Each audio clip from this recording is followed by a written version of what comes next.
a pasar a los niños.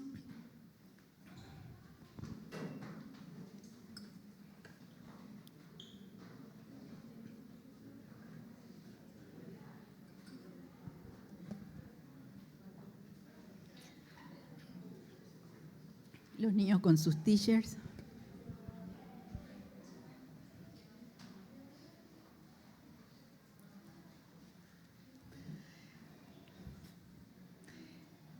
Esta mañana, como siempre, la dirección del Espíritu Santo, hablaban mucho los hermanos de la alabanza ministrándonos acerca de que nuestra seguridad está en Dios, ¿sí? Y así es Dios. Él dirige los corazones de aquellos que estamos sirviendo y Él da dirección para su iglesia de acuerdo a la necesidad de la iglesia, de acuerdo a lo que Él sabe que nosotros necesitamos. Fíjense que Dios no siempre nos da lo que queremos. Dios nos da lo que nosotros necesitamos. Y hoy vamos a ir a la palabra de Dios y vamos a buscar en el Salmo 27, y vamos a leer los versos del 1 al 6. Salmo 27, los versos del 1 al 6.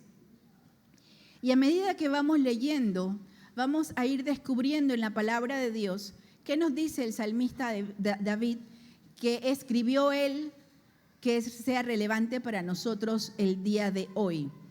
Recordando siempre en el contexto que los salmos son poesía, todos los salmos son poesía hebrea, nosotros la tenemos en español, por eso el lenguaje de los salmos es tan hermoso, porque es un lenguaje poético. Entonces, la belleza que tiene el libro, los versos son hermosos, tienen una belleza, una estética muy especial. Y además de eso, los salmos, se ha estudiado y se cree que todos los salmos originalmente, siendo poemas, eran poemas escritos para ser cantados. O sea, no solamente eran poemas, sino que eran canciones.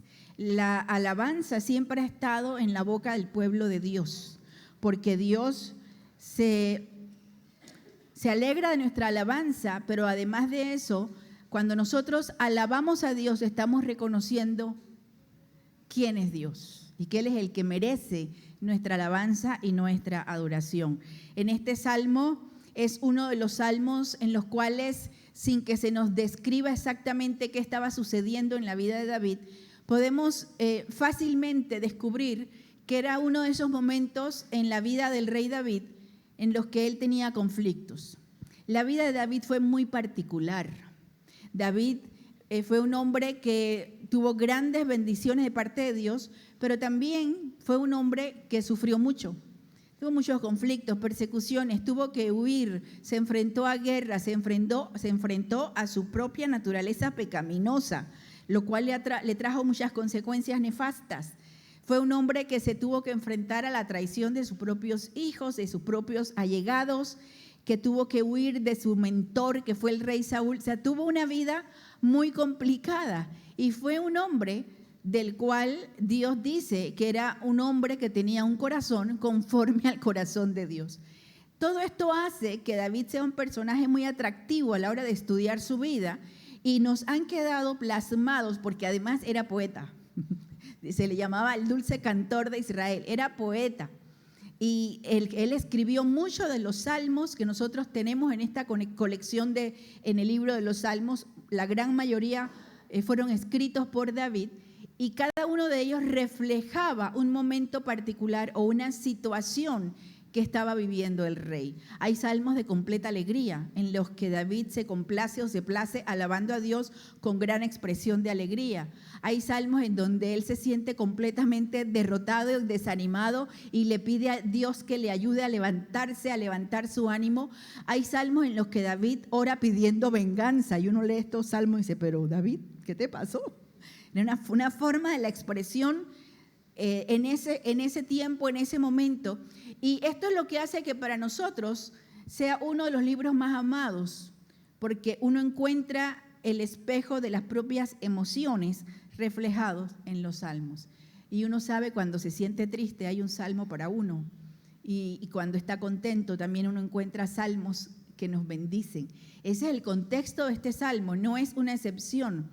David está enfrentando una situación y aun cuando hay 3 partes básicamente en este salmo que se pueden señalar con gran facilidad, yo me quiero quedar solamente en la primera de los versos del 1 al 6 y vamos a ir viendo qué nos dice el salmista, qué podemos encontrar en este pasaje de la Escritura. Dice el Salmo, estoy utilizando la Nueva Biblia de las Américas, dice: el Señor es mi luz y mi salvación. ¿A quién temeré? El Señor es la fortaleza de mi vida. ¿De quién tendré temor? Comienza con una declaración que es afirmativa. Fíjense que no es una pregunta. Él no se pregunta, ¿será que el Señor es mi luz y mi salvación? ¿Cuántas veces nosotros nos hemos preguntado, ¿será que Dios está conmigo? ¿Será que Dios me escucha? David comienza este salmo con una declaración afirmativa. Él está diciendo, el Señor es mi luz y mi salvación. Aquí es pregunta entonces, si Él es mi luz y mi salvación, ¿a quién le voy a tener miedo?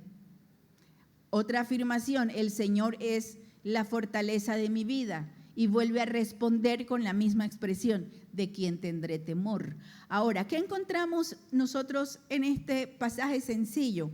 Que en los tiempos de angustia nosotros podemos estar seguros, número 1, de que el Señor es luz. En el Nuevo Testamento se nos explica que Jesús, hablando de sí mismo, Él dice, yo soy la luz del mundo. Quien anda en la luz no puede andar en tinieblas. Quien está en la oscuridad necesita tener luz para poder encontrar el camino. Aquí hago un paréntesis para pedirles que estemos orando por la isla de Cuba. Tienen un problema con la electricidad impresionante, tienen horas y horas, días sin luz. Y luego en porciones de la isla hay un momentito y luego ya no hay. No, imaginémonos lo que es. Si nosotros cuando se nos va la luz por una hora nos sentimos morir, ahora imagínense tener tanto tiempo y encima están esperando el embate de un huracán. Oremos.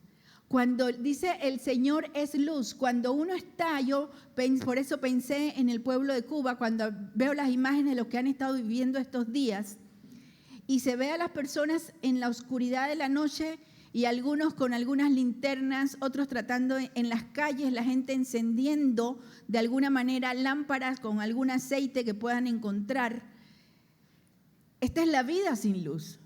Cuando nosotros estamos en angustia, cuando nosotros tenemos problemas, de alguna manera comenzamos a perder o podemos perder la dirección o el camino que tomar.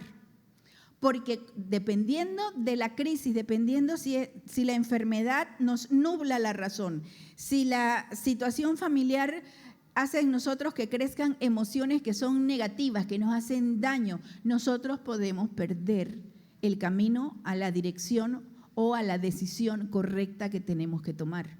David, sin embargo, en medio de la angustia, él había aprendido algo. Él había aprendido que Dios era su luz, que el Señor era su luz. Quiere decir que el Señor en los momentos de angustia, en los conflictos de tu vida y de mi vida, es quien puede darnos dirección y alumbrar nuestro caminar. El salmista escribió en el Salmo 119, lámpara es a mis pies tu palabra y lumbrera a mi camino. La palabra de Dios alumbra, nos enseña cómo vivir y cómo caminar. El problema es que cuando estamos estresados, angustiados, en tiempos de angustia, nosotros parece que hemos olvidado dónde está el encendedor de la luz. Y a veces se nos olvida que el Señor es nuestro guía, que Él es quien puede enseñarnos. Hay personas hay creyentes que en los momentos de mayor dificultad es cuando menos oran o cuando menos estudian la palabra. Y a veces somos tan emotivos, tan emocionales que podemos tener muchas emociones y dejarnos abrumar por las emociones y se nos olvida que el Señor está allí. Dice el Salmo 46 que la ayuda del Señor siempre está disponible, siempre está a la mano. David entendía esto y él decía, el Señor es mi luz, pero además dice, y mi salvación. Y nosotros a veces entendemos salvación únicamente como cuando nosotros le entregamos nuestra vida a Cristo y Él nos perdonó y nos salvó de nuestros pecados. Y es cierto, esa es la definición más clara de salvación. Pero en la Biblia, salvación también se aplica cuando Dios da la salida al problema. Cuando Dios nos da el momento de decir, ven, te tengo de la mano. Se me viene a la mente imágenes de padres que van caminando, aquí los que tienen niños pequeños, ¿cuántas veces van caminando o los niños, sus hijos van corriendo y usted tiene que hacer así? Y levantarlo casi que del piso porque ya iba, como quien dice, de boca, ¿sí? Iba corriendo o a cruzar una calle o a meterse donde no debía o a alcanzar cuando están pequeñitos que todo comienzan a caminar, que todo lo agarran y que todo lo quieren alar hacia sí. Los papás y las mamás tienen que estar pendientes. A veces los hermanitos mayores están pendientes. Alguien adulto o mayor está pendiente porque el niño, como José Felipe, tocan todo y todo agarran. El niño no tiene sentido necesariamente de que está en peligro. Usted sabe que muchas veces usted y yo, hablando en términos de relaciones, de decisiones en nuestro trabajo, en nuestra vida familiar, en las decisiones que son tocantes a nuestra salud, en las situaciones o personas que nos rodean, no siempre somos conscientes de que hay peligro, de que no hay seguridad que en el camino que nosotros estamos tratando. No les voy a decir que levanten la mano, pero ¿cuántos se han metido en una relación y que después que están metidos en esa relación X de trabajo, sentimental, de amistad, con los vecinos, lo que sea, y usted se mete en una situación que después se convierte en un serio problema? Y después dice uno, ay Señor, sácame de esto, pero es que no le pedimos antes de meternos en el problema, porque nosotros no siempre estamos conscientes de que hay peligro alrededor. Y es más, a veces Dios cierra puertas y nos cierra puertas a esas relaciones, a esas situaciones, a ese trabajo, a ese momento, y Él nos quiere impedir y nosotros insistimos. Y no entendemos que cuando Dios cierra puertas es porque son caminos que no nos convienen. Y el salmista dice, el Señor es mi luz y mi salvación. Quiere decir que en los momentos difíciles, en las situaciones en que no sabemos cómo decidir, en los momentos en los que ya estamos metidos en problemas, nosotros podemos confiar en que el Señor nos da seguridad de salida. El Señor es quien te puede ayudar, quien te puede sostener, quien te puede mostrar por dónde caminar. Y nosotros debemos aprender a descansar en el Señor y creer realmente que Él sabe más que nosotros. Sabe más lo que a nosotros nos conviene. Y decía hace un momento, Dios no nos da necesariamente lo que nosotros queremos, sino lo que necesitamos. Y a veces nuestras decisiones que nos meten en problemas es porque nosotros nos vamos hacia aquello que nos gusta, que nos produce algún tipo de gratificación y encontramos mil razones. Nosotros somos especialistas en razonar y encontrar justificación para situaciones que no nos convienen. Y sin embargo, el Señor en su misericordia, Él nos saca de esa situación. Nosotros podemos caminar confiados en la seguridad que hay en nuestro Dios. Si nosotros nos equivocamos, no sintamos tal vergüenza que nos impida acercarnos a Dios. Miren, el Señor no se asusta de ninguna de las barbaridades que nosotros hacemos, ni de las malas decisiones que tomamos. El Señor no se asusta. Él nos conoce desde antes de nacer. Pero a veces cuando cometemos errores nos sentimos mal delante de Dios y no nos acercamos a Dios para corregir los errores, sino que nos alejamos más, a veces por vergüenza, a veces por tosudez, por rebeldía, de decir, no, ahora las cosas van a ser como yo quiero, de todas maneras, aunque me vaya mal. Y tenemos dichos, decimos, es que nadie aprende en cabeza ajena, por eso es que yo tenía que intentarlo. O sea, aunque sabías que te iba a ir mal, pero es que yo tengo que tener mis propias experiencias de vida. No, señores, aprendamos también de la experiencia de otros. Y vamos a permitir y vamos a acercarnos a Dios en tiempos de angustia, porque el salmista entendía esto. Él decía, no como una pregunta, no como una duda, sino como una afirmación. Él decía, el Señor es mi luz y mi salvación. Pero además, él dice, Él es la fortaleza de mi vida. La fortaleza quiere decir aquel que me hace fuerte, aquel en que puedo apoyarme porque es fuerte. Una de las cosas peores que usted puede hacer, por ejemplo, es pedirme a mí ayuda para que yo le dé la mano y lo suba a alguna parte, o que lo lleve y lo cruce de un salto, y que usted me diga, pastora, deme la mano para apoyarme en usted.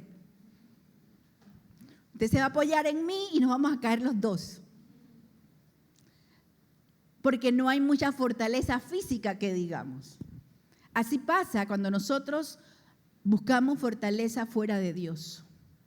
Y buscamos ser fuertes o alguien que sea fuerte. Y a veces nuestra fortaleza es aquello que nos provee seguridad.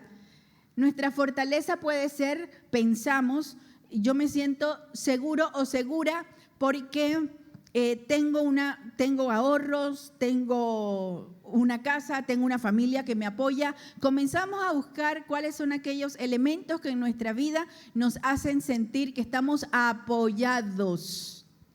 Pero no terminamos de entender que fuera de Dios no hay fortaleza segura. Porque aquello en lo que nosotros nos apoyamos usualmente también tiene debilidades. El único fuerte, perfecto es Dios.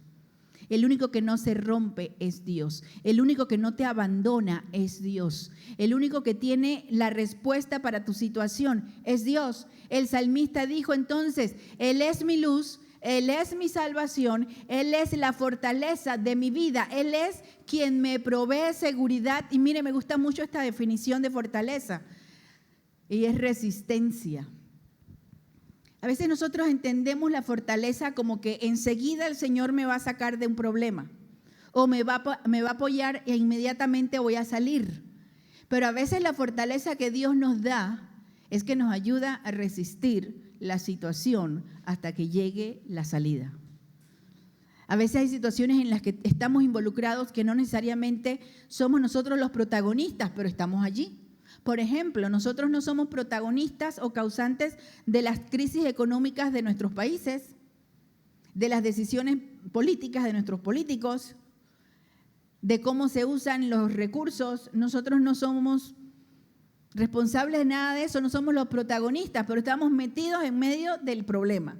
Y el problema nos afecta directamente. Sin embargo, cuando nosotros aprendemos a caminar con el Señor, Él también nos va a ayudar siendo nuestra fortaleza. ¿Qué quiere decir? Nos va a ayudar a resistir aquella situación. Y cuando decimos resistir, a veces hay una palabra que tiene una connotación que a mí nunca me ha gustado, pero es real, existe, casi que igual que resistencia, pero yo le doy una connotación un poquito más como dramática o negativa, y es la palabra resignación. Cuando alguien te dice resignación por algo que has vivido, por una situación, por un duelo, resignación. Y la palabra resignación que tiene que ver con, aceptar que algo está, resignarte a que algo está pasando. ¿Por qué yo siempre le pongo esta connotación negativa? Porque es como, ni modo, te aguantas. Aunque llores en tu tristeza, aunque no haya cambio, aunque te produzca emociones negativas y sea un peso en tu vida, resignación, hermana. Pero es que resígnate, hermana, es que es lo que te ha tocado vivir. Y a veces hay frasecitas que son lapidarias, es que tú te lo buscaste. Terrible que nos digan eso. Terrible cuando alguien te estás metido en un problema y dice, es que tú te lo buscaste. Ya sé que me lo busqué, pero no me lo recuerdes. Hay un sentimiento en la resignación como de ni modo, no hay nada más que hacer. Por eso no es una palabra que me guste mucho. Cuando nosotros leemos Romanos, Dice en Romanos capítulo 12 que nosotros podemos comprobar la buena voluntad de Dios. Y cuando nosotros vamos a Romanos 12 nos vamos dando cuenta que el concepto de comprobar la buena voluntad de Dios no tiene que ver con vamos a resignarnos a la voluntad de Dios aunque no me guste, aunque deteste la voluntad de Dios, aunque no sea lo que yo quería. Ahí hay un sentido que es negativo del concepto.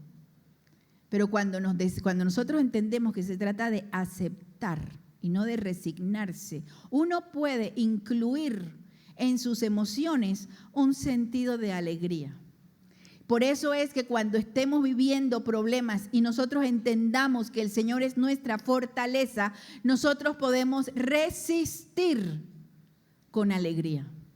Porque no solamente nos vamos a resignar, sino que vamos a aceptar que la voluntad de Dios es buena, es agradable y es perfecta, y que Él sabe lo que es mejor, y que la palabra dice, la palabra de Dios está llena de palabras de esperanza. Dice el apóstol Pedro que nosotros hemos nacido de nuevo para esperanza, no para derrota, no para desgracia, no para ira, no para destrucción, sino que nosotros hemos nacido de nuevo en Cristo para esperanza. Nosotros podemos vivir en medio de la angustia con esperanza, porque el salmista lo sabía y él decía, el Señor es mi guía, el Señor es mi luz, el Señor es mi seguridad, Él es mi Salvador, Él es quien me salva en medio del problema. Y dice, Él es la fortaleza de mi vida, Él es fuerte. ¿Tú sabes que Dios es fuerte por ti y por mí? ¿Cómo nosotros a veces luchamos con ser fuertes y ser las personas que decimos es que se necesita que uno sea fuerte? Y esa es una de las grandes, de los grandes engaños que vienen a nuestra vida cuando nosotros seguimos todas las corrientes del mundo que nos dicen es que tienes que ser fuerte, que tienes que seguir adelante. Y una de las palabras de moda que no es nueva, el concepto tiene muchos años, pero nos gustan las palabras que suenan así como extrañas, ¿no? Decimos, hay que ser resilientes. Y somos resilientes y le enseñamos a la gente a ser resiliente. Pero nosotros en Dios podemos atrevernos a ser débiles. Porque fíjense lo que dice el profeta. El profeta dijo, diga el débil, fuerte soy. Pero ¿quién lo dice? El débil. No lo dice el fuerte. Diga el débil, fuerte soy. Porque ¿dónde está la fuente de la fortaleza de uno que se reconoce como débil? La fuente de nuestra fortaleza está en Dios. Por eso, cuando no te sientas mal porque sientas que no puedes, porque pienses que se acabaron tus fuerzas, que no tienes la capacidad, que no puedes resistir, que ya no sabes ni cómo decir las cosas, que ni siquiera cuando oras sabes cómo decirle al Señor aquello que ya le has dicho tantas veces y a veces solo puedes llorar delante de Él. No importa, reconoce que eres débil y que el fuerte es Dios, y acércate al Señor y dile, Señor, sé tú la fortaleza de mi vida. No insistas en ser fuerte tú, porque el único que puede ayudarte a resistir, que puede darte la salida y que te puede dar seguridad en medio de la crisis es Dios, el único. Debemos aprender. Esto no quiere decir que nosotros no debemos desarrollar o permitir que Dios desarrolle en nosotros la capacidad de enfrentarnos a los problemas, a las situaciones, pero Dios me enseña y me da fortaleza para que yo me enfrente a los problemas, pero ¿de la mano de quién? De Él, no de mi mano, no en mi propia prudencia, no en mi propia sabiduría.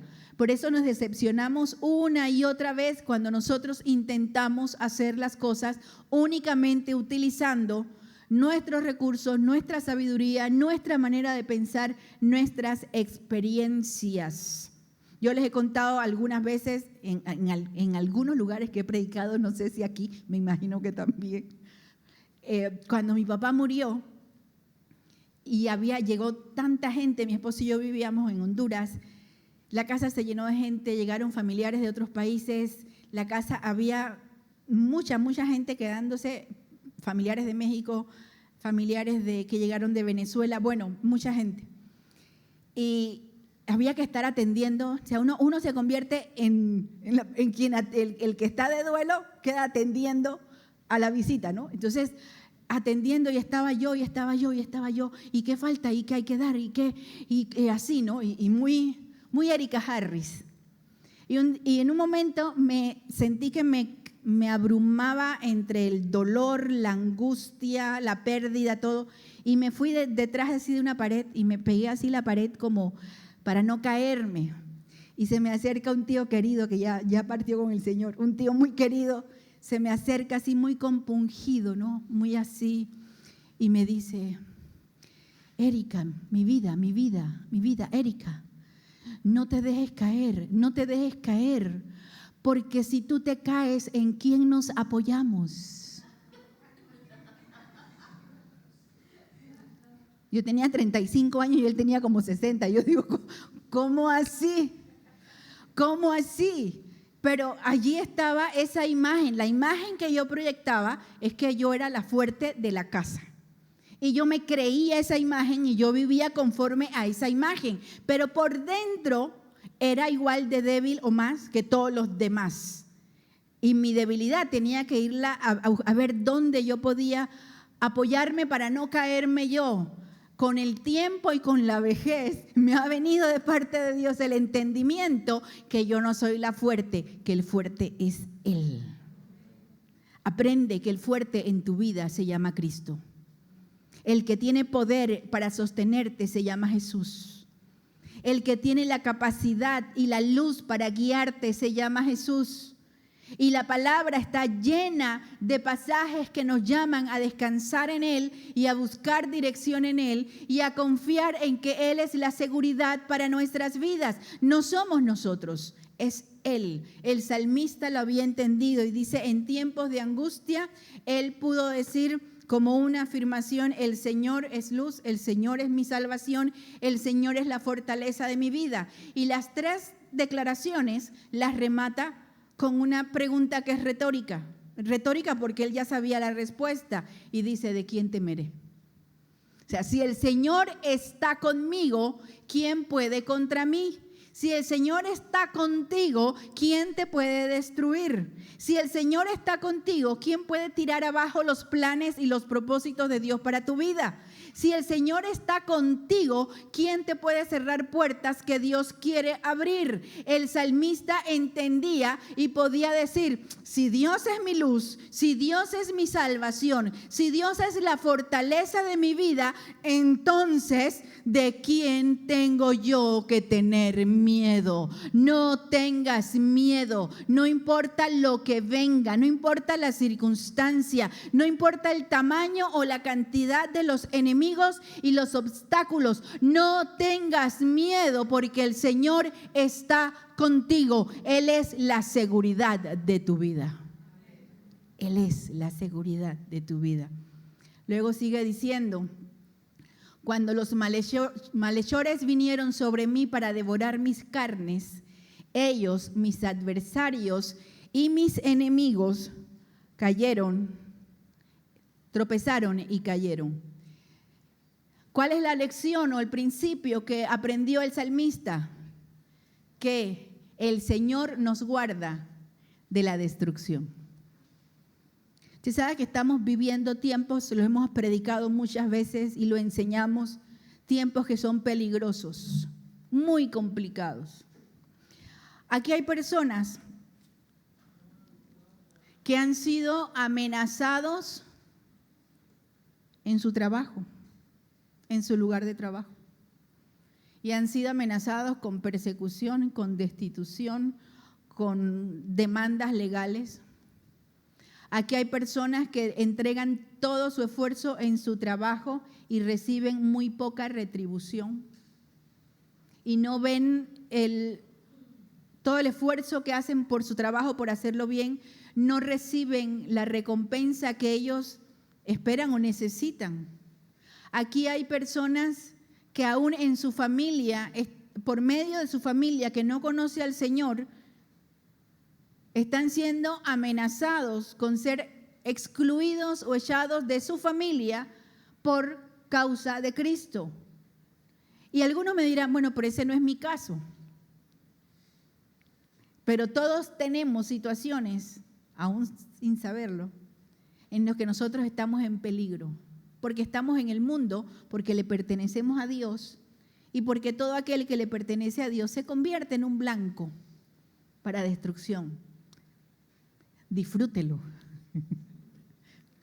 ¿Por qué razón? Porque la Biblia dice, el salmista había entendido, si el Señor es mi luz, Él es mi salvación, Él es la fortaleza de mi vida, no tengo por qué tenerle temor a nadie. Entonces Él había visto, Él lo había vivido, que los enemigos que se levantaron contra Él, que vinieron contra Él, cayeron.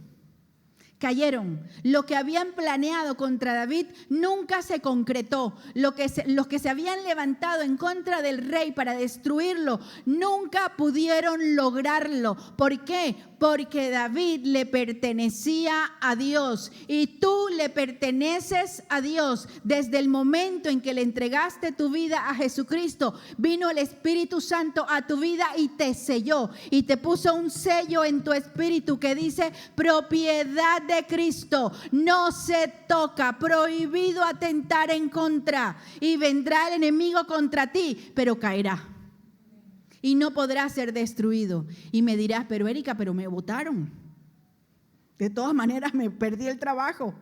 Porque Dios tiene algo mejor, porque cuando Dios permite que algo en tu vida suceda como tú no esperas, entonces es porque Dios tiene preparado algo mejor para ti. Lo que pasa es que nosotros, como nos falta el ejercicio del discernimiento y de la confianza en Dios, nosotros nos aferramos. Y yo me aferro a este vaso de agua y lo quiero para mí, lo quiero conmigo y no lo dejo.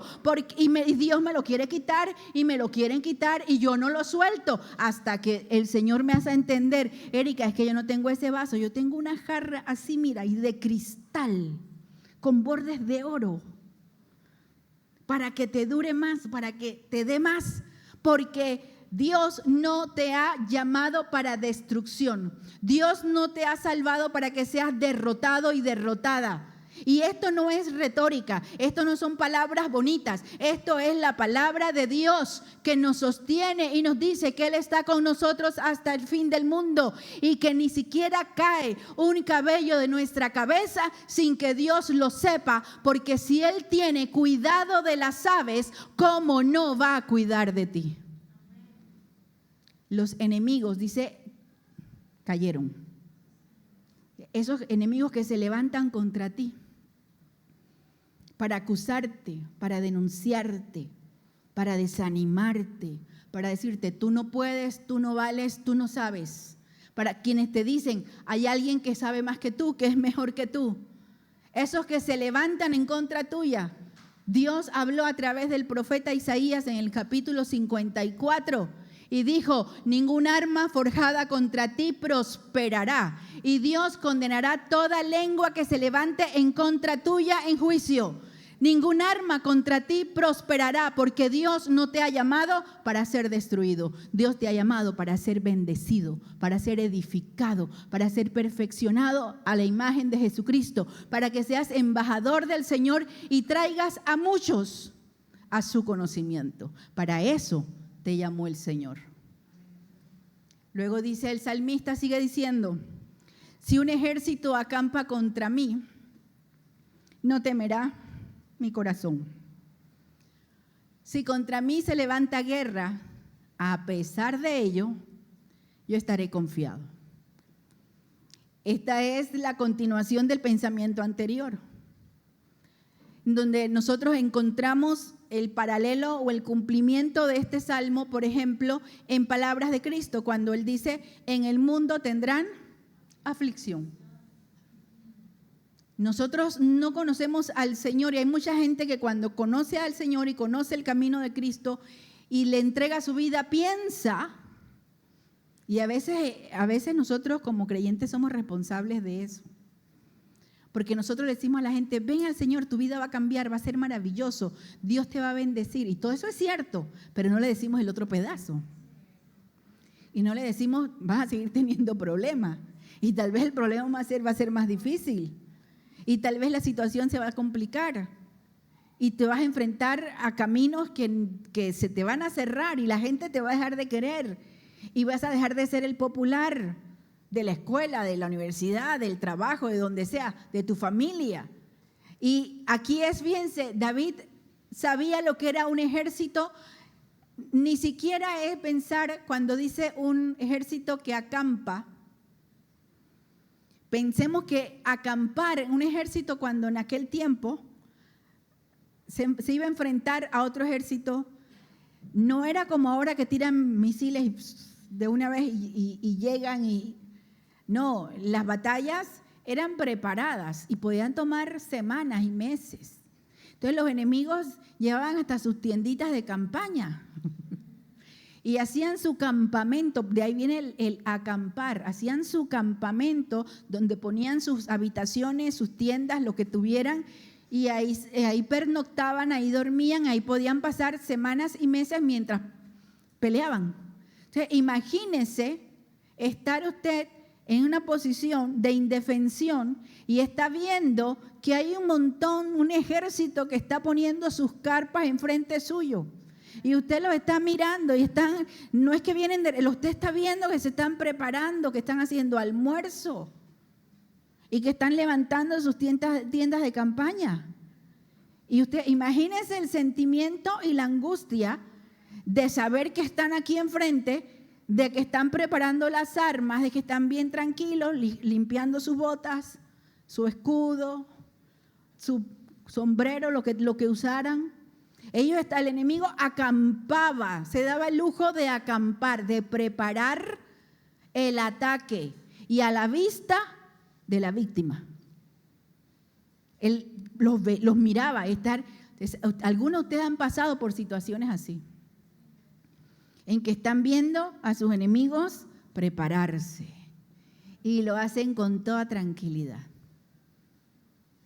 y se toman su tiempo y buscan aliados y usan la lengua. Hubo un momento en que la ciudad de Jerusalén estuvo sitiada por los asirios. Eso usted lo puede encontrar en los libros históricos de los reyes y también en el libro del profeta Isaías. Y estaban sitiando a Jerusalén para atacarla. Y no solamente acampaban y la gente de adentro podían ver que estaban acampando, sino que inclusive el rey se tomó el cuidado de mandarle una carta amenazadora con un mensajero. Y le manda la carta y le dice, oye, soy Sennacherib, el rey de Asiria, tú sabes que yo te voy a ir a destruir. Estoy parafraseando. Le dice, y encima le dice, yo no sé en qué confianza es esta que tú te apoyas. ¿Qué Dios tú crees que va a poder contra nosotros, contra este ejército? Así, con ese descaro, si un ejército acampa contra mí, pero miren lo que dice el salmista, no temerá mi corazón. Y tiene una frase aún que es más potente, dice, a pesar de ello, yo estaré confiado. Y en el hebreo original utiliza un tiempo verbal que es presente continuo. Es como que si nosotros dijéramos, si contra mí se levanta guerra, a pesar de ello, yo sigo confiando. No solamente en el futuro, sino porque uno lo lee y piensa, bueno, mañana estaré confiado. No, el tiempo verbal indica que yo sigo confiando ahorita. Ahorita, porque a veces uno dice, Señor, dame fuerza para confiar en ti mañana. No. Ayúdame a estar confiado, a estar confiada hoy. Yo seguiré confiando, a pesar miren, él no podía levantarse en contra del campamento del enemigo. Él no podía ir en contra de toda esa gente que estaba. Él habla de muchos, de un ejército y ya de la guerra en activo. Y dice, aun cuando esté en medio del conflicto, de la guerra, de la crisis, de la situación que yo no puedo manejar y que se me vino en contra, aún a pesar de eso, número 1, no tendré miedo. Y número 2, yo seguiré confiando. Dile ahorita al Señor, Señor, yo seguiré confiando en ti. Yo seguiré confiando en ti. En medio de la adversidad, en la angustia, en las situaciones difíciles, en lo que yo no entienda, en las puertas que se cierren, en los enemigos que se levanten, yo seguiré confiando en ti. Sin temor y confiando en Dios.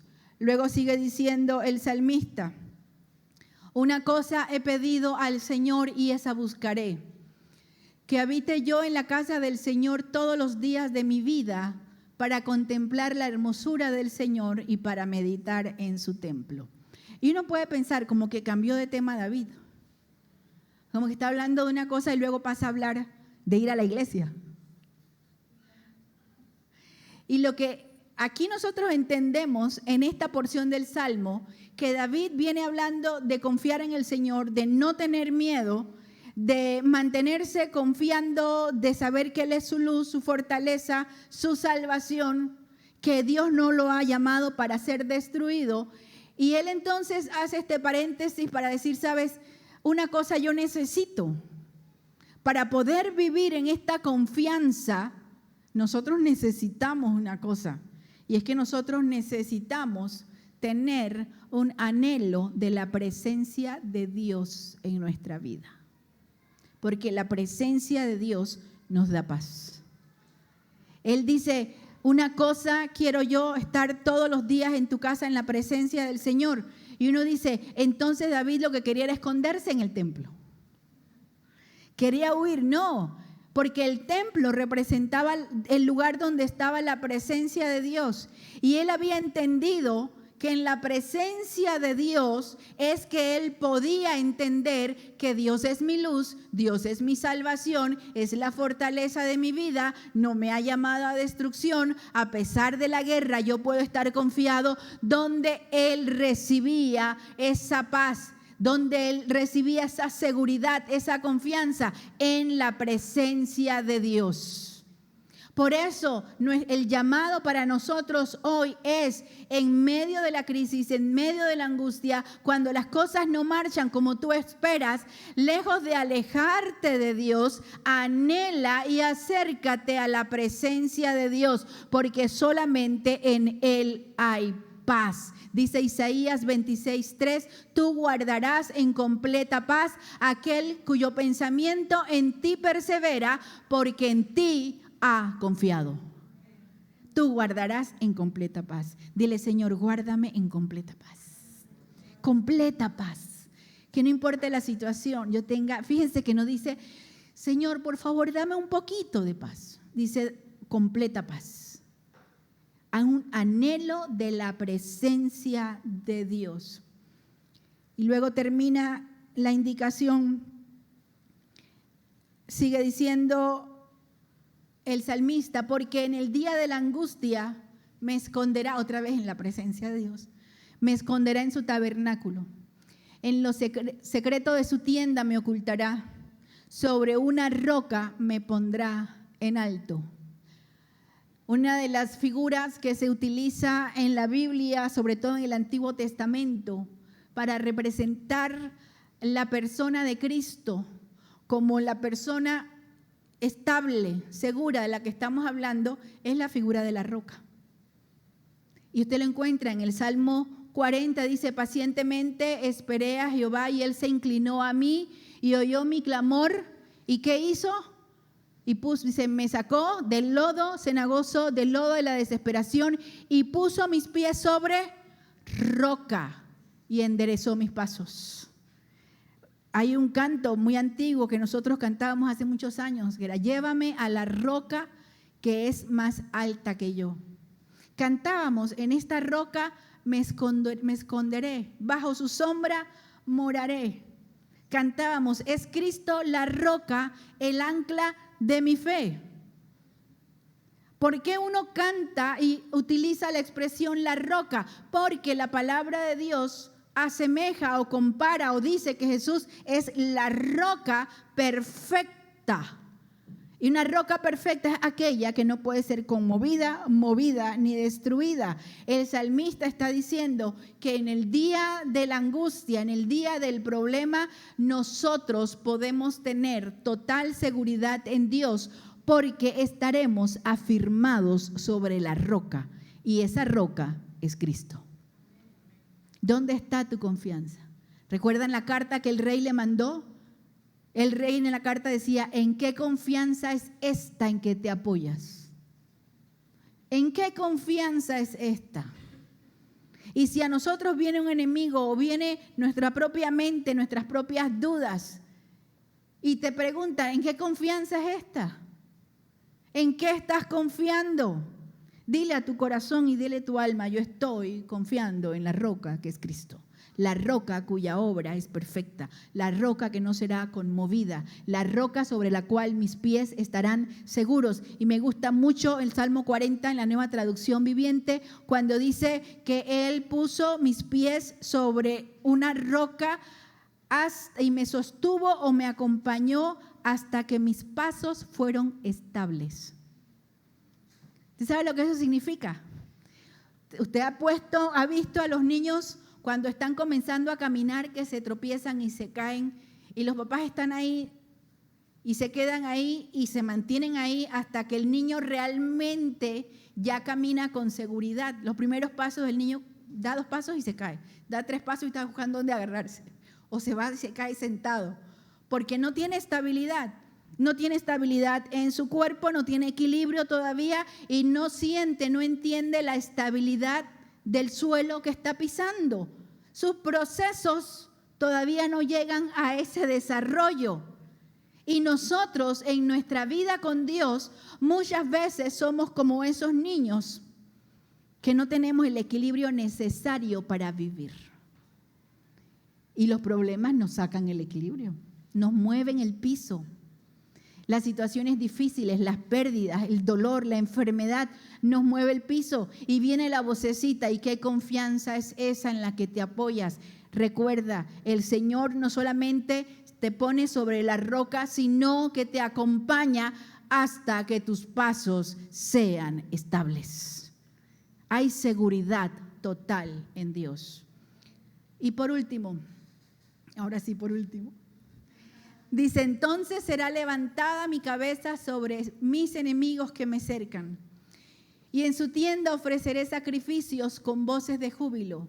Cantaré, sí, cantaré alabanzas al Señor.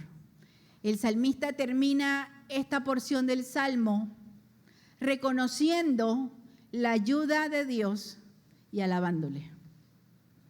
Parte de nuestro proceso de crecimiento en nuestra relación con Dios es reconocer que la ayuda viene de Dios, reconocer que la guía viene de Dios, reconocer que la salvación viene de Dios, reconocer que la fuerza viene de Dios, porque nosotros somos muy buenos autoengañándonos. Usted sabe cuál es uno de los mayores problemas a lo largo, no quiero decir los siglos porque yo no he vivido tanto, pero a lo largo de décadas hemos visto, a lo largo de décadas en el ministerio, y otros pastores podrán decir lo mismo. ¿Cuántas veces hemos conocido personas que en el momento de la crisis, porque todos buscamos a Dios cuando tenemos crisis, porque Dios así es maravilloso, que en el momento de la crisis, de la necesidad, vienen al Señor, buscan al Señor, se entregan al Señor, hasta se sientan aquí adelante a tocar pandereta, ¿no? Cantan al Señor y están de primero, están felices y dicen, y yo, y aquí voy a estar, y pastora, míreme, y pastor, úseme, y qué alegría, y son los que saltan, y los ves que son los que más oran, los que más confían, los que están pendientes, los que llegan más temprano. Y cuando viene la respuesta de Dios, cuando viene el trabajo nuevo, cuando se arregla la familia, cuando la familia conoce al Señor, cuando viene la respuesta, aquello que tanto habían pedido, se alejan del Señor y se van. Y uno los busca. Yo no estoy hablando de ahorita, estoy hablando de 40 años en el ministerio. Uno los busca. Oye, y es que estoy muy ocupado. Que estoy muy ocupada. Es que yo fui un día y una hermana me miró mal. Es que un día estaban repartiendo comida y a mí me dejaron de último. Y me dieron el último pedacito así de la alita. Y eso me dolió en el corazón. Sí, pastora, yo sé que yo voy a ir. No crea, pastora, yo no me he olvidado de Dios. ¿Por qué pasa esto?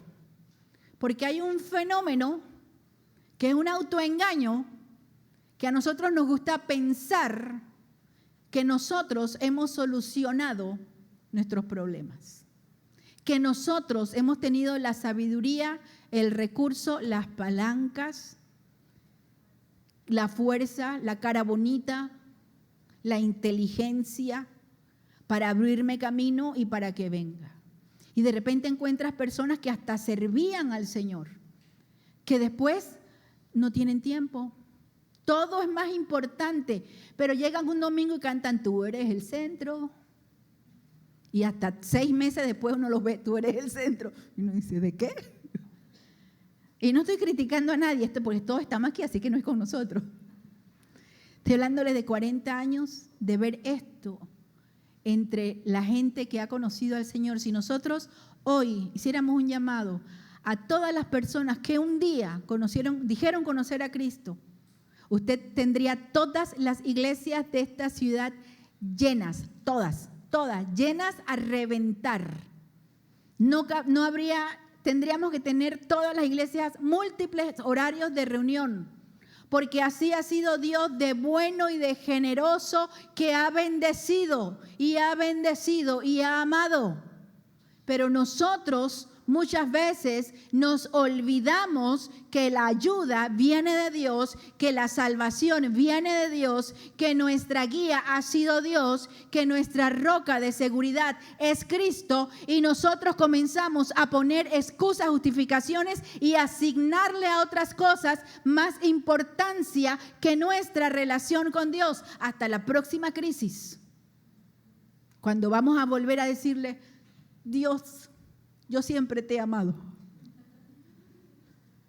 El salmista dice, entonces yo voy a reconocer la ayuda de Dios, le voy a ofrecer sacrificio, fíjense, de júbilo, de alegría, de gozo.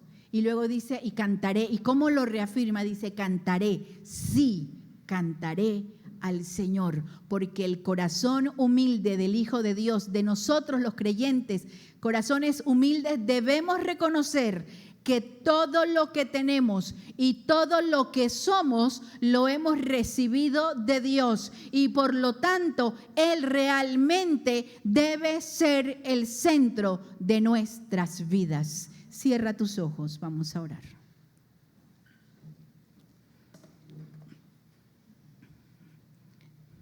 Yo te invito a que converses con el Señor un momentito.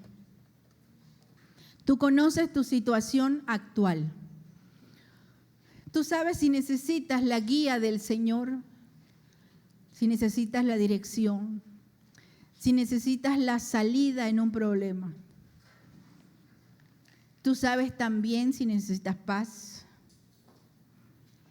O tú sabes si necesitas reconocer que Dios debe estar en el centro y Dios es quien merece tu primer y último pensamiento del día.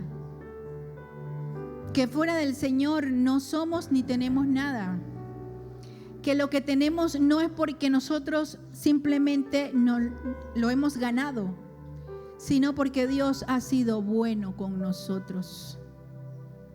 Yo te invito a que reflexiones. Esta es una oración individual, una reflexión individual.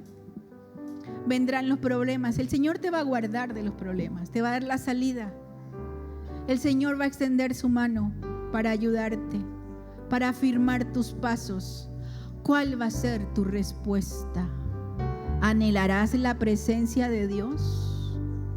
¿Cuál va a ser tu respuesta? ¿Reconocerás que ha sido Dios? ¿Cuál va a ser tu respuesta? le alabarás, continuarás confiando en el Señor.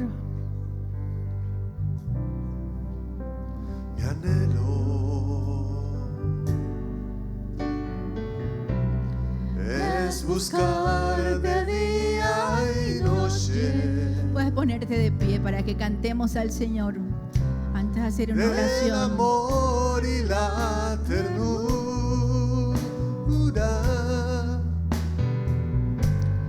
de tu espíritu, Señor.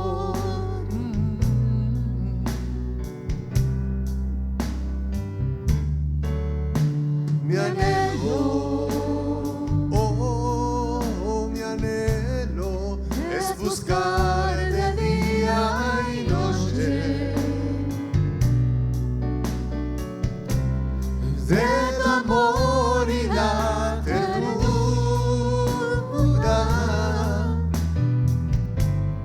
de tu espíritu, Señor.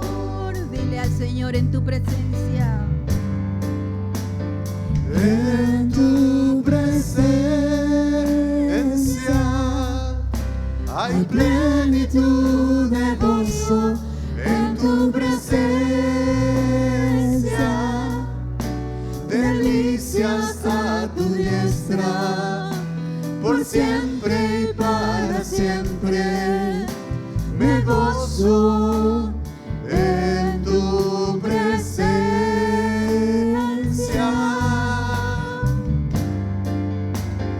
En tu presencia hay plenitud de gozo. En tu presencia delicias a tu diestra. Oh, por siempre y para siempre me gozo en tu presencia. Señor, en tu presencia nos gozamos. Queremos levantar nuestras manos, Señor, en señal de rendición. Queremos decirte, sí, Señor, enséñanos a encontrar nuestra seguridad en ti, a entender que tú eres nuestra luz, nuestra salvación, que tú eres la fortaleza de nuestra vida, que nada podrá destruirnos porque estamos seguros en tus manos. Ayúdanos a confiar en ti en todo momento, en toda circunstancia, sin importar aquello que venga en contra de nosotros, aun cuando nosotros no lo hayamos causado. Señor, enséñanos a anhelar tu presencia, porque en tu presencia hay paz, hay seguridad, hay consuelo, hay fortaleza, hay confianza, hay sanidad, hay bendición. Ayúdanos a reconocer que tú eres Dios, que todo lo bueno desciende del Padre de las luces, en el cual no hay mudanza ni sombra de variación. A reconocer que todo lo que tenemos, todo lo que somos es por tu gracia, es por tu amor, es por tu bondad, por tu buena voluntad para con nosotros. Ayúdanos a caminar sobre la roca, a caminar con estabilidad, Señor, y en los momentos en que veamos tu mano actuando en nuestras vidas, que podamos adorarte con alegría y que cantemos, sí, que cantemos al Señor, porque Él es la roca cuya obra es perfecta. Ayúdanos, Señor, te lo pedimos en el nombre de Jesús.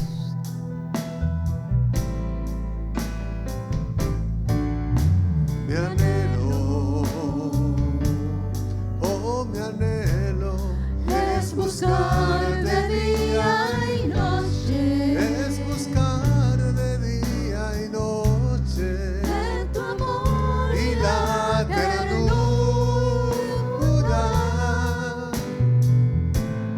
de tu espíritu, Señor. En tu presencia. En tu presencia plenitud de gozo.